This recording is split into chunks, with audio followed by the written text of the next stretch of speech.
শুভ পঞ্চমীর শুভেচ্ছা সবাইকে। আজকে থেকে দুর্গাপূজার নিরামিষ শুরু হবে। তো বাড়িতে দেখো বিভিন্ন রকমের সবজি এনেছে, মিষ্টি কুমড়া, কাঁচামরিচ, উচ্ছে, ধনিয়া পাতা, পটল, টমেটো, এরপরে মূলা, বেগুন, অনেক রকমের সবজি এনেছে। লেবু আছে।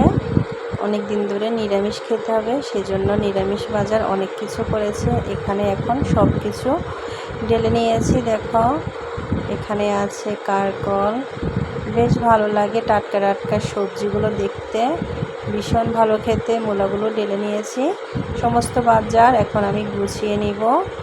তো তোমরা কে কে নিরামিষ খাবে অবশ্যই জানাবে। দেখো টমেটো আছে এখানে অনেক রকমের, অনেকগুলো টমেটো আছে, বেশ লাল লাল পাকা পাকা টমেটো।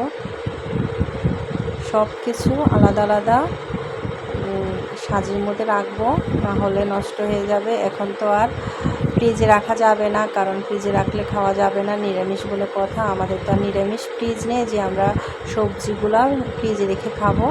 দেখো অনেকগুলো সবজি সাজিয়ে রেখেছি।